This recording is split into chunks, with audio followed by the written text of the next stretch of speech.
자, 들어가겠습니다. 255페이지 가셔서 제가 그 계산 문제를 푼다고 얘기했죠. 자, 계산 문제는 이제 우리가 기출문제 집을 풀 때 다시 한번 말씀을 드리겠는데, 일단은 어디까지만 나왔었냐면 기출문제 일단 균형을 구하라는 자체는 우리가 기본적인 거고요. 2번까지만 나왔어요. 그 200을 설정했을 때 초과 수요가 정답이 되고 우리가 초과 공급이 될 수가 없죠. 근데 만약에 3으로 했을 땐 우리가 3번에 이제 최고 가격을 올렸을 때는 아무런 변화가 없다라는 게 나올 수가 있는데, 자, 이걸 이제 우리가 3번까지만 염리 체크를 하시고 우리가 보면요. 자, 일단 균형을 구한다는 자체는 이렇게 해볼게요. 공급하고 수요가 됩니다. 자, 균형을 이루죠. 가격하고 양이 있다. 그럼 우리가 공급함수, 수요함수는 어떻게 됩니까? QD라고 적어놓으세요. 자, 우리가 수요함수, QD, 수요량이고요. 11,000에다가 어떻습니까? 11,000 마이너스 CP가 되고, 공급함수는 이제 QS, 공급량이 되는 거죠. 그래서 2,000 플러스 2,000 플러스 우리가 CP가 됩니다. 20P가 되겠죠. 그럼 P는 자, 우리가 합쳐지니까 모으면 30P가 됩니다. 30P가 되고, 그 다음에 11,000에서 2,000 빼면 9,000이 되죠. 그죠? 그럼 우리가 9,000이 되니까 P는 얼마가 돼요? 300이 됩니다. 300이 되고, 그 다음에 양은요, 우리가 8,000이 되는 거죠. 그럼 우리가 시험 문제, 나중에 기출 문제 우리가 집을 보시게 되면은, 자, 밑에 규제를 200으로 설정했어요. 그럼 200을 대입시키면 되거든요. 자, 200을 대입시키면, 여기다 200 대입시키면, 결국 2,000 되니까 11,000에서 2,000을 빼게 되면 수요가 9,000이 나오죠. 9,000이 나오고, 그 다음 여기다가 200을 대입시키면은 2는 4, 4,000이니까 6,000이 되죠. 그럼 초과 수요가 3,000만큼 초과 수요가 됐다는 자체가 기출이에요. 근데 아직 안 나온 건 최고액을 400으로 설정했대요. 그럼 400으로 올리게 되면요. 자, 초과공급이 나올 수도 없고요. 다시 딱 균형이 오기 때문에 아무런 변화가 없다가 정답이거든요. 그렇게 보시면 되고요. 그래서 임대료 규제가 가장 출제 빈도가 높다라는 걸 여러분한테 꼭 말씀을 드리고 싶고, 보조 정책은 요즘은 잘 뜨질 않습니다. 그래서 제가 이제 잘 나오지 않는 부분은 제가 여러분한테 그냥 우리가 기본수 했던 것들에 대한 자체적으로 그냥 체크만 해드릴 테니까요. 자, 보시는데, 자, 갑니다. 자, 일단은 요렇게까지만 보시고요. 여기까지만 보시고, 자, 갑니다. 자, 임대료 보조로 갈게요. 자, 임대료 보조는 1,000만 원만큼 보조를 해주죠. 그럼 우리가 1,000만 원만큼 실질 소득이 증가하다 보니까, 자, 우리가 어떻습니까? 이 주택 소비를 높일 수 있죠. 더 좋은 주택 사고요. 나오면 또 고기도 사 먹죠. 비주택 소비도 늘려요. 늘리고 또 술도 시켜 먹으면서 기분이 아주 좋아지죠. 효용도 커집니다. 그럼 짝대기가 다 올라가거든요. 그래서 다 증가하라고 하셔야 돼요. 물론 뭐 내 주택을 늘리고 그 다음에 이 대체 관계에 있는 다른 것 줄이고 내 걸 늘리는 거죠. 근데 다른 거에 대한 제한은 이제 우리가 이 비주택이라는 게 나오지, 다른 제한은 내가 싸졌으니까 내 걸 많이 사고 다른 걸 줄이기 때문에 그건 줄어드는 거기 때문에 그것까지 세우면 안 나옵니다. 자, 그러면 일단 중요한 거는 수요축 보조와 공급축 보조가 있어요. 나중에 이제 우리가 기출 문제를 보시면 주거지 선택을 자유로운 건 수요자한테 보조해 주는 게 나아요. 공급자보다. 그렇게 보시고요. 단기와 장기를 포커스를 맞춰서 가세요. 여기서 시험 문제가 거의 다 뜹니다. 단기, 장기. 단기, 장기를 봤을 때 단기는 어차피 공급이 안 되니까 주택 소비만 늘어납니다. 수요만. 공급이 불변이에요. 공급 불변. 그러면 가격만 상승하거든요. 가격이 상승하게 되면 기존에 있는 그 주택 소유자, 우리가 기존, 그러니까 임대인이 혜택을 봅니다. 자, 그러면서 제일 중요한 것은 장기입니다. 장기는 공급이 무조건 증가해요. 공급이 증가하게 되면, 자, 우리는 가격이 떨어지거든요. 그럼 누구한테 혜택 간다? 임차인한테 혜택 가거든요. 그래서 가장 출제 빈도가 높은 게 얘입니다. 그래서 아까 임대료 규제는, 규제 정책은 공급이 감소했어요. 감소했다. 근데 보조 정책은 무조건 공급이 증가합니다. 증가. 그래서 보증 규감으로 이제 암기를 하시면, 물론 짝대기가 규제는 떨어지고 보조는 올라가니까 우리가 공급 올라간다 이렇게 외우셔도 되는데 좀 그건 위험한 야매고, 자, 우리가 규제는 무조건 공급이 감소해요. 보조는 증가합니다. 그래서 제가 야매를 만들었는데 조선시대 때 어떻습니까? 우리가 임대 공급을 이제 주관하는 총괄 기구가 보증 유감이라고 있어요. 그래서 무조건 증가한다는 거. 여기 키포인트니까 여기 맞춰서 가시고요. 그 다음에 소득 보조는 현금 보조고 집세는 가격 보조예요. 우리가 현찰로직이니까 자꾸 차를 바꾸니까 주택 바우처라는 현물 제도가 나오면서 가격 보조가 나옵니다. 그러다 보니까 소득 보조는 우리가 그 효용면에 낮고 주택 소비를 더 늘릴 수 있는 건 집세 보조 낮다. 참고하시고요. 생산자 보조는 건설 자금 이자를 좀 다운시켜줘요. 그러면 우리가 생산비가 주니까 공급을 늘리는데 가격이 떨어져서 나중에 주택 소비를 증가시킬 수 있는데 단기에 아무런 효과가 없고 장기에 나타난다는 거. 그럼 공공주택 갑니다. 자, 그래서 이 보증유감이라는 게 가장 유력하다는 거 꼭 보시고요. 오른쪽 단기와 장기는 잘 안 떠요. 그래서 이거는 이제 나중에 제가 문제집으로 가실 때 그때 해드리도록 하고요. 자, 그럼 어딜 잡냐면 공공임대주택을 잡아보세요. 자, 공공임대주택은 요즘 공공임대주택을 좀 싸게 만든다는 얘기죠. 그러면 싸게 낮게 설정한다는 거와 생산자 보조 방식으로 쓰인다는 거와 그 다음에 많아지니까 대체재가 많아져요. 그럼 수요자의 탄력성을 탄력적 있게 만든다는 것만 좀 체크하시면 됩니다. 그 다음에 이제 오른쪽에 분양주택 정책도 분양가 규제와 자율화. 자, 이것도 요즘은 잘 뜨지 않는 추세인데 작년에 이제 뭐가 나왔었냐면 자, 제가 감정평가에 나왔던 걸 똑같이 뺏긴다 그랬죠.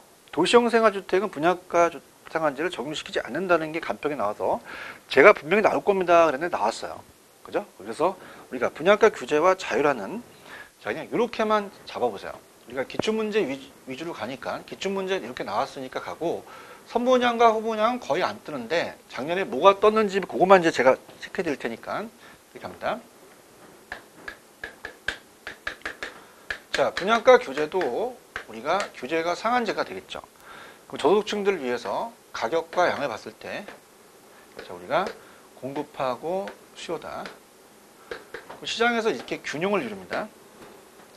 균형이나 시장 가격이 있어요. 분양 가격이. 자, 우리가 1,000만 원이라고 한다면 이 1,000만 원이라는 자체가 이제 저소득층한테 너무 부담이 가니까 자, 이거를 규제하는 거죠.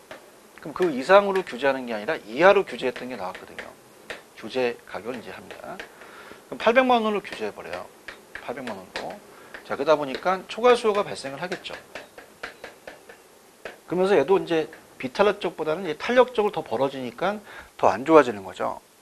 그 다음에 이제 우리가 초과 공급이 나오는 게 아니라 초과 수요가 발생한다. 이렇게 해서 보시면 되고요. 자, 그러면 우리가 제가 박스를 한번 쳐볼게요.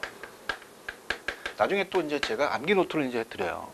그러면 제가 그 암기 노트에서 이제 박스를 쳐서 드릴 테니까 임대료 규제는 이제 어떤 일이 벌어지냐면 싸게 파니까 가격이 인하됩니다. 분양가가 인하되는 효과가 발생하죠.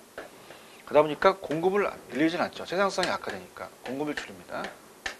공급을 줄이면서 자, 양도 줄고 질도 떨어집니다. 그 다음에 어떻습니까? 자, 우리가 항상 규제라는 데서 프리미엄이 생깁니다. 항상. 자, 우리가 어때요? 자율화 자체는 가격 올려버리니까 더 투기가 발생할 거라는데 그게 아니에요. 자, 그때 판교에서 우리가 분양을 할 때 분당이 같은 평수가 뭐 10억이었는데 그 같은 평수를 6억대로 이상 받지 말라고 했거든요. 그럼 왜냐면 자, 정부 입장에서는 규제를 해서 우리가 6억대의 택지비와 건축비를 따져서 어느 정도 이윤만 먹고 그 이상 받지 말라는 거죠. 그럼 우리가 전매 차익을 노리기 때문에 더 오히려 투기가 더 발생할 수 있다는 거죠. 그래서 신규 공급이 안 나오다 보니까 중고 가격이 올라서 시세 차익이 나니까 투기 수요가 늘어나요. 투기 가수요. 그래서 어떻습니까? 우리가 자체적으로 투기 가수요가 늘어나다 보니까 더욱더 중고주택 가격도 상승을 하고 그러다 보니까 저소득층의 주택 구하기도 어려워지는 거죠. 그래서 이제 1998년 12월 자율화로 바꿔버립니다. 그럼 분양가 자율화도 이제 문제가 발생하는데요. 자율화 효과라는 것은 이제 여러 가지 효과가 있죠. 분양가를 이제 인상하는 겁니다. 네 마음대로 받아라. 자, 그러면 공급을 늘리겠죠. 공급을 늘리면서 우리가 질도 높아지죠. 그러면서 투기 수요가 줍니다. 시세 차이가 안 나니까. 그래서 좋은데 문제가 발생되는 게 대형주택, 타워팰리스 같은 대형주택을 짓기 시작해요. 그럼 대형주택 공급을 위주로 간다 나오면 자율화에 대한 효과죠. 자, 그럼 저소득층인 주택 구하기도 어렵기 때문에 또 규제를 하게 되면 자율화 계속 쳇바퀴 도는 거죠. 그 다음에 선분양과 후분양은 작년에 이제 출제가 딱 한 번 낸 게 뭐가 나왔었냐면 자, 선분양은 모델하우스가 있죠. 선분양은 이제 우리가 팔고 짓고요. 얘는 짓고 팔아요.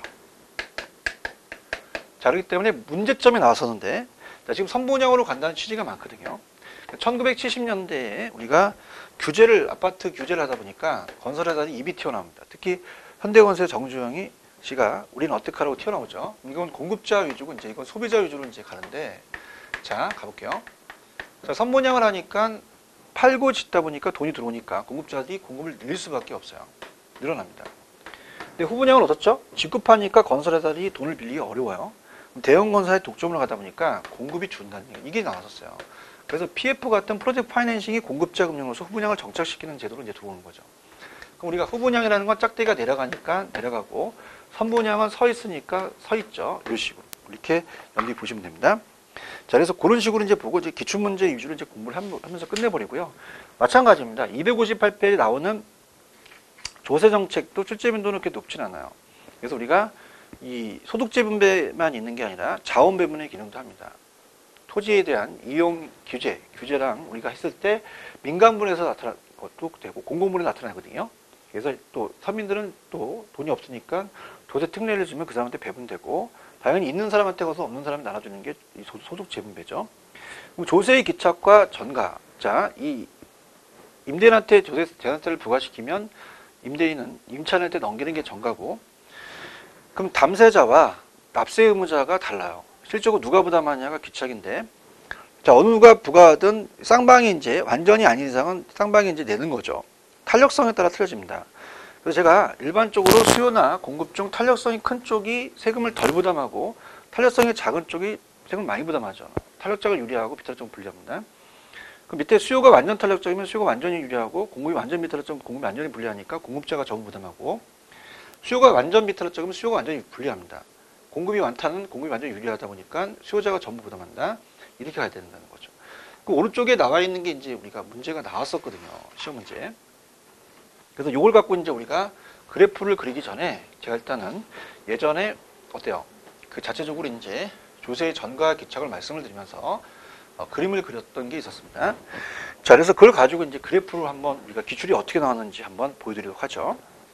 자, 일단은 재산세를 걷는데 있는 사람한테 걷어요. 건물주가 임대인이죠. 자, 건물주한테 재산세를 부과시킵니다. 정부가. 얘가 임대인이라면, 자, 그런 말이 있죠. 있는 놈이 더하다고. 임차인한테 넘깁니다. 이건 조세부가 아니라 조세전가라고 하죠. 조세전가. 그럼 반반씩이 아니라 탄력성이 크게 따라 다르거든요.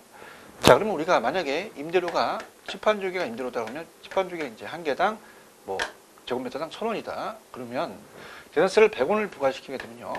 어떤 일이 벌어지냐면 가격을 올린 것만큼 전가시키죠. 그럼 임대료가 상승합니다. 가격 상승이 일어나죠. 자, 그러면서 1,060원으로 올라간다면 소비자 입장은 수요자에 대한 소비자 가격이 높아졌죠. 그럼 60원만큼 부담을 하다 보니까 소비자는 그만큼 잉여가 줍니다. 그래서 수요자, 소비자에 대한 잉여가 줄어들어요. 수요자. 그러면서 공급을 줄이겠죠. 그럼 완전히 아닌 이상 우리가 수요를 줄이죠. 완전히 아닌 이상 공급자도 세금을 부과하거든요. 세금을 내니까 100원에서 60 빼면 40원입니다. 그럼 40원이라는 자체는 얘에 대한 수입이 1,000원이 아니라 960원으로 내려갔다는 얘기죠. 공급자 잉여도 줄면서 공급도 줄어들면서 전체적인 양이 줄고 가격이 올라서 자체적으로 경제적 순손실이 발생한다는 거죠. 그래서 전체적인 잉여가 또 준다는 얘기예요. 그래서 이거를 우리가 이제 그래프로 그려서 시험 문제, 기출 문제를 대비할 텐데, 제 자랑이 아니라 제 책에 나와 있는 내용이 그대로 떴거든요. 그죠? 근데 그래프가 안 나온 게 아니라, 우리가 어떻습니까? 그 지문이 나왔기 때문에 그 지문을 이해하셨는데, 가격과 양입니다. 자, 공급과 수요가 있어요. 그래서 여기서 균형을 이룹니다. 그럼 가격이 지금 아까 1,000원이었어요. 임대료가. 그 다음에 10개가 있다. 양이. 그럼 10,000원에 대한 걸 지불하시고 소비자가 10,000원을 지출하겠죠.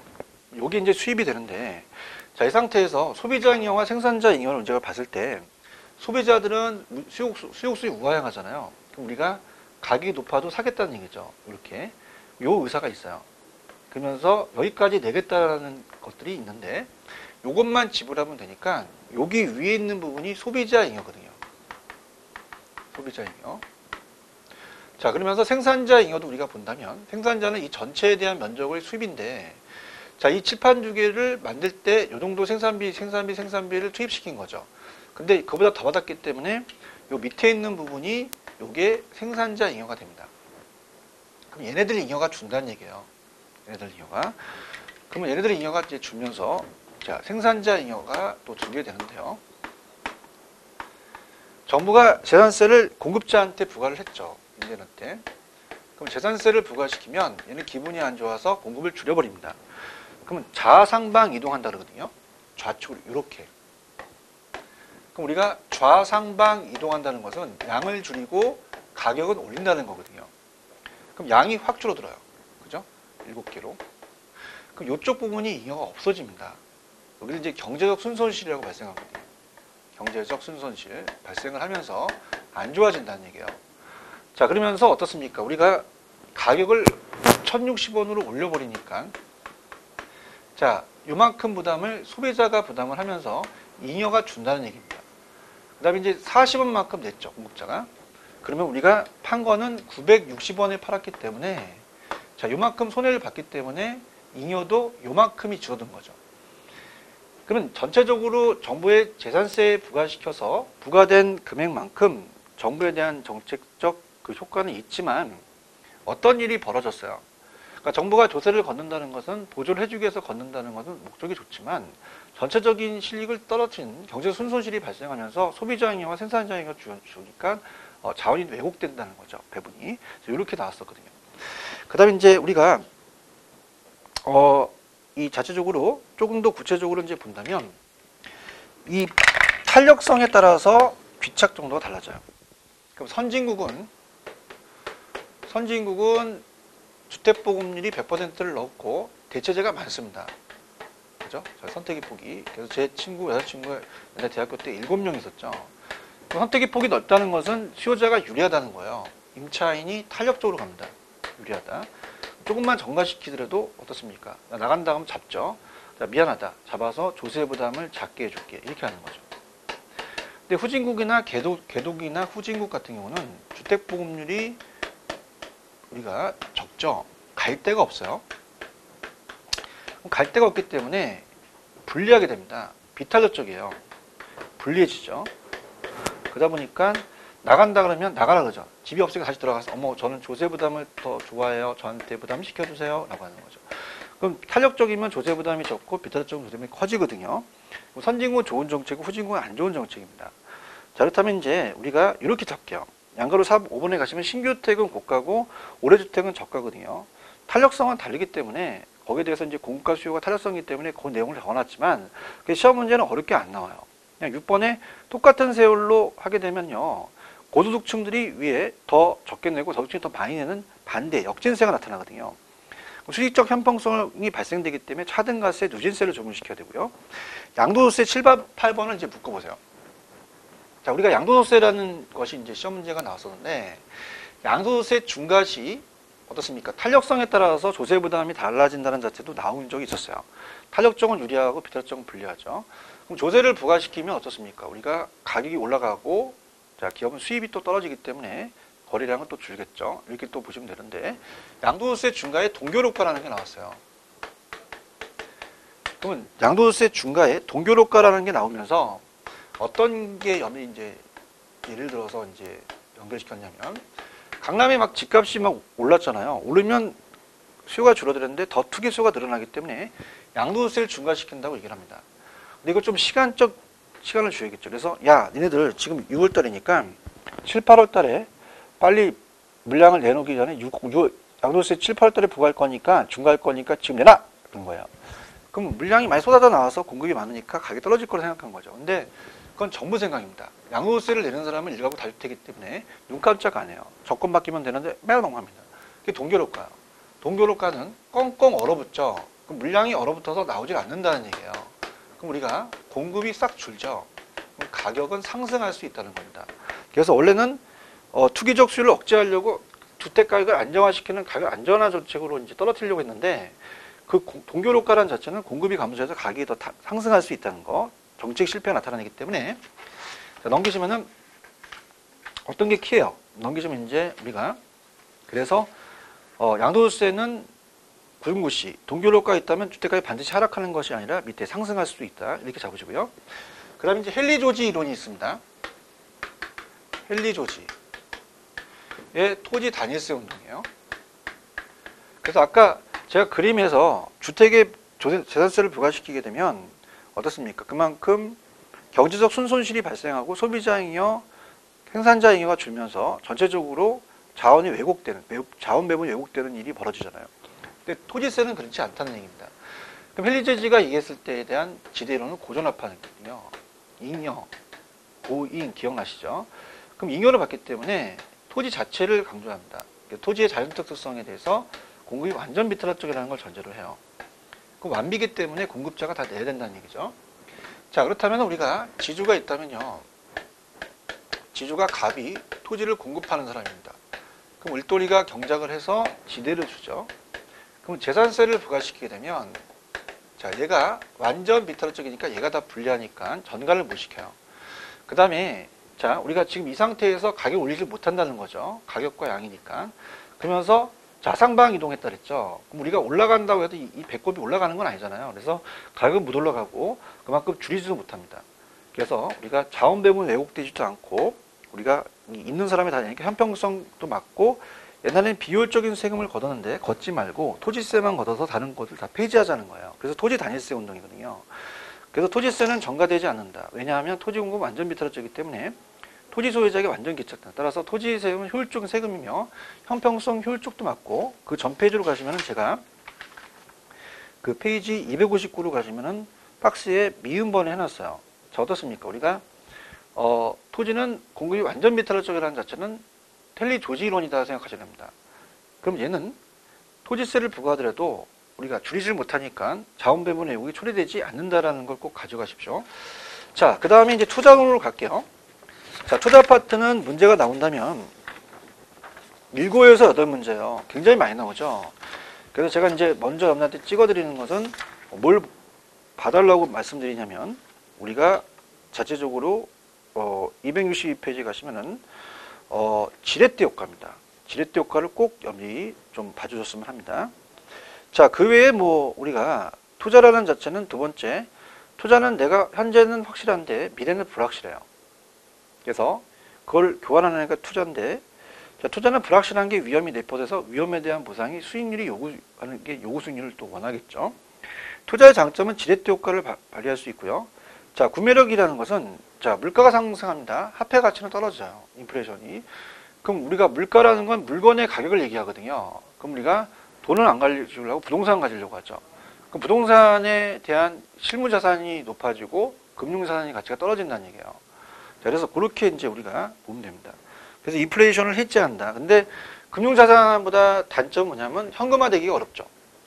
그다음에 소득이득과 자본이득을 다 향유할 수 있다는 자체는 자, 투기꾼들은 자본이득만 원해요. 근데 투자는 다 두 가지 원해서 소득이득은 임대료를 먹고 자본이득은 처분이죠. 영속성 때문에 그렇습니다.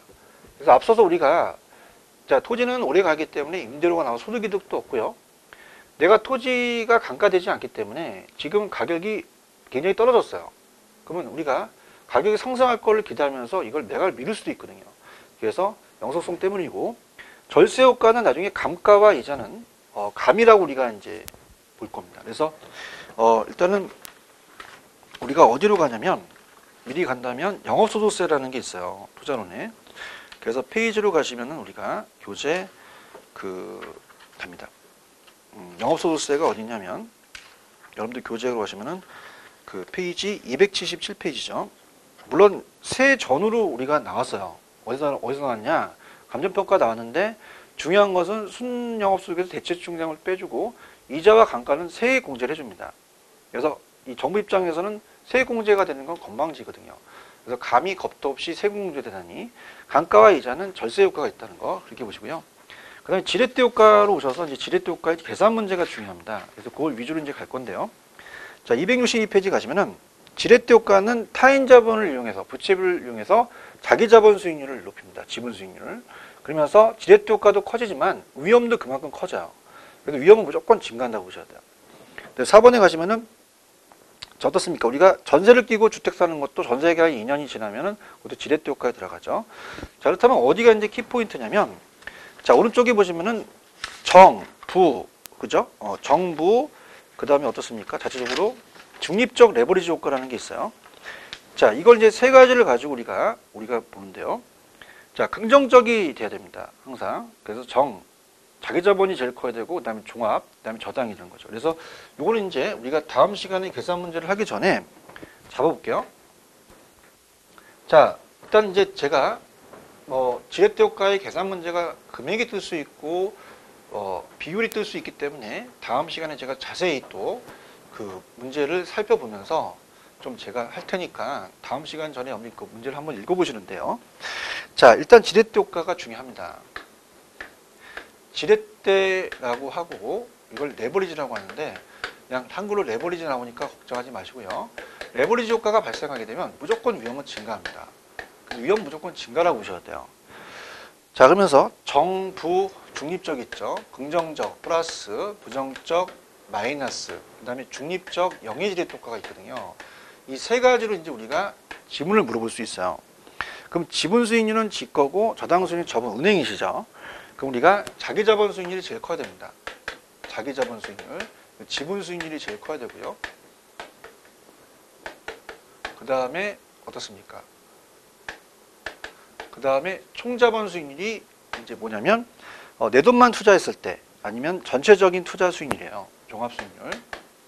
종합 수익률을 우리가 총 자본 수익률 또는 총 투자 수익률 이렇게도 나올 수 있거든요.